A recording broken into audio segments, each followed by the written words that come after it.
But we just had news at noon. So let's start with the one, Bill Colarulo's submission. John Stockton, who is famously known.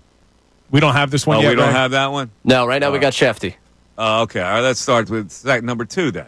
That's Schefter on this morning with Kincade and Salciunas, going over the Eagles' parade takeaways. And, oh, no. To be clear, this was on his podcast, not with Kincade and Salciunas. Okay. I don't want them to catch heat for not going back at him. Yeah, he was on with those guys today, but this is on his podcast. And, you're protected when you do a podcast and you think you're being clever, but you just come out sounding stupid. So here it is. There were so many great warm moments.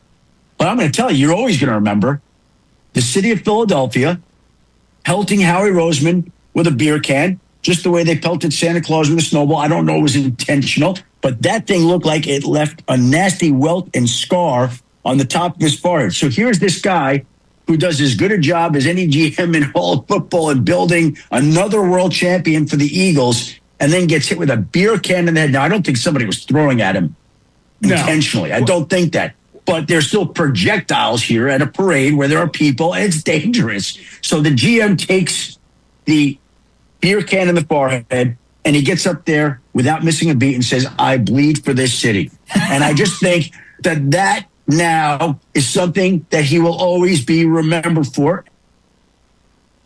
Such a lazy take. It is so, it's such a, I'm going to be cool if I say this, that Howie Roseman got hit with a beer can, right? And he tried to double back on it, but he first said, "Well, I don't know. It was of course it wasn't intentional. All you got to do is make a phone call, for crying out loud. Make a phone call. They were just throwing beers to the people that were on the trucks. Make a phone call, so you don't rely on the stupid hot take that everybody's going to suck up. Oh, Philadelphia's bad, and a guy like Schefter should be above that, and he's not." Yeah, look, it's dumb to throw the beer cans. I get it, but it happens at every parade in every city. But to bring it back to the Santa Claus thing, it's not that dumb to throw a beer can. You're throwing a beer can so somebody can drink a beer. No, it's not that dumb. It's dumb when people aren't looking. Well, you're expected to look. It's like, hey, here's a beer. But it's totally innocent. If you're watching the video, no one's looking. I mean, look, I'm saying I would not recommend throwing a full beer can towards a bus, but it wasn't done in a malicious way. Exactly. You're right. It was done in a celebratory way. And you bring the snowball thing up. The snowball thing. You see, I guess those guys didn't know he said that this morning. No, for sure. I would have called him on that. Yeah. All right, let's go to number 3. The Netflix, Kevin Durant talking about Evan Fournier, who can't play dead anymore. But anyway, go ahead. We definitely have an advantage. We know each other. We've played together for 10 plus years. We have training camps every summer.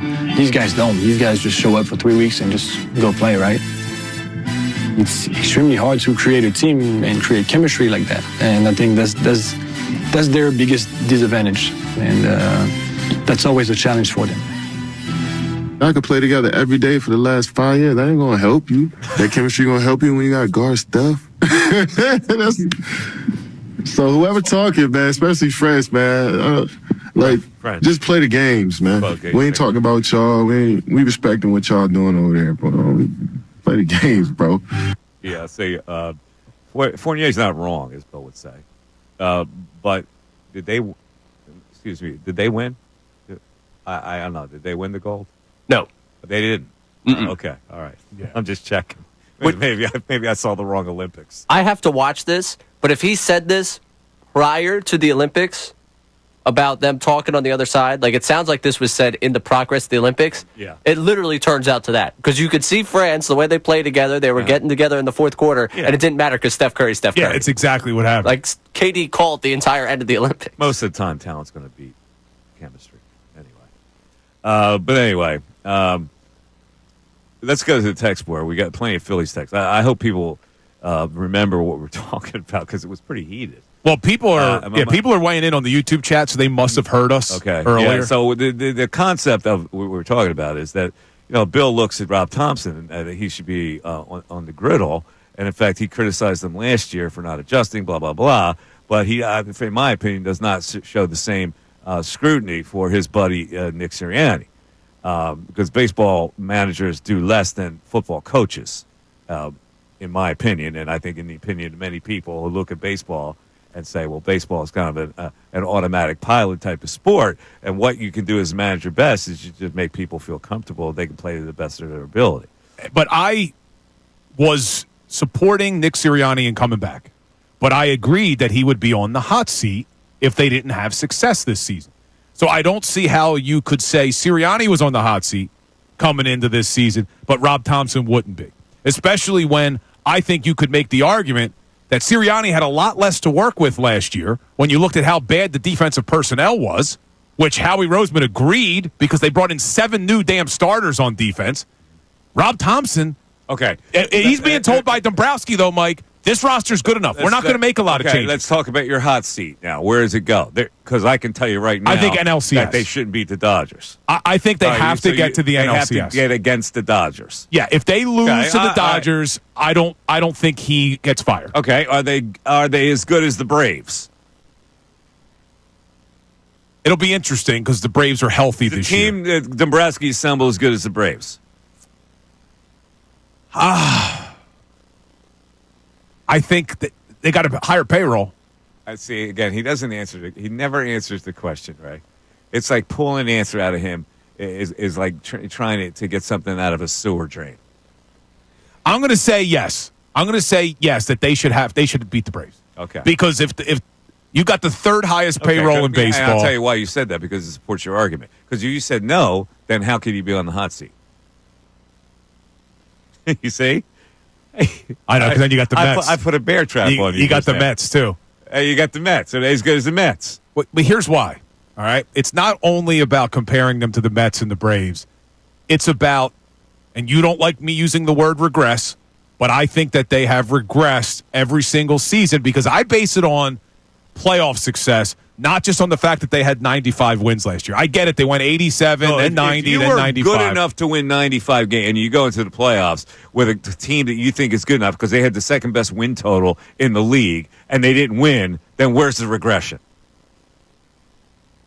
They just lost the series. That's all they did.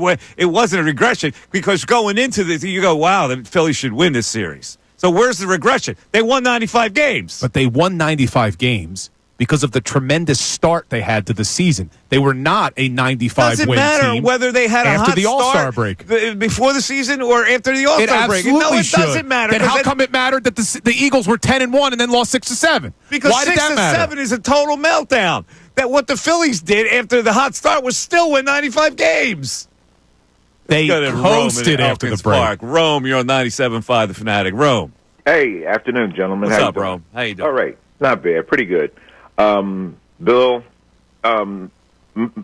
Mike is a baseball traditionalist because we had a discussion before these changes that they made whether or not there was changes needed to be made to baseball. Yeah, and I agree with every change. Right. So how am I a traditionalist? You didn't think it was any change was needed. No, that's not correct at all. No, in fact, I endorsed the changes because I needed to speed up the game. What you said to most people were, well, what I think it was even me. You were like, well, what do you want to do? You want to take and use metal bats now or something? No, because but the changes that they made, I was in total agreement with. I love the Ghost Runner. I love the fact that there's a pitch clock. What did I not agree with? You didn't like the idea of making changes from the start. After they made the changes, not radical changes. You were talking about radical changes. Well, what do you call radical? Well, I don't know what we were discussing at the time, but when they came up with these changes, I said I'm on board. Well, I'll clarify because I'm not going to fabricate something, Mike, and it's not an attack on you. I enjoy talking with you because you bring up great topics and the fact that, you make people think. So that's why, but it's the sports that I enjoy. Okay, so really. So what's your argument here that I'm a traditionalist that I'm against? Well, you didn't see any need to make any kind of changes. But we're beyond that now. What's your point now in your call? Well, I'm just saying is that you can take and see the other side once it's viable. It's like when I last called about MB. Hold it. I don't know what your argument is here. What am I not seeing here? I just proposed changing the Phillies lineup. Well, yeah. Now, whether or not Schwarber is going to be able to hit a guy what makes it funny for me is the fact that with that much power, it seems as though he just feels more comfortable leading off where in most cases there's no man on base to have to drive in. If he's moved down in the lineup... What are you talking about? The guy's had 100 RBIs every year. Well, it's one thing. He might have 100 hit leading off. Will he have that if he's pushed down into the lineup? Why wouldn't he? Well, it's like anything else, like you said before. People have been veterans, and they have a veteran squad. They're used to doing things a certain way and being comfortable with it. What is your argument? I'm not making an argument. We're having a discussion, Mike. Well, what's your discussion? I don't see what's valid about your discussion. What do you want here? I feel as though the Phillies may not be able to take and finish and be strong and remove that regression that they've had. I know you hate that word, because of the fact that they're stuck in certain ways. Okay. But that's what they are. So I don't know what you want to do about it. Like there had to be a point to what his argument was going to be today, and I couldn't feel the point. I'm sorry. Maybe it was me. 610-632-0975. We're back after this. Hey everybody, it's Bill Colarulo. Thanks for watching. We appreciate it. Make sure you like and subscribe to our channel so you can engage during the show, and you're not going to want to miss all the content that we post. It's not only the live videos, it's videos after the fact. It's our shorts. It's all the content you want as a Philadelphia sports fan. Looking forward to connecting.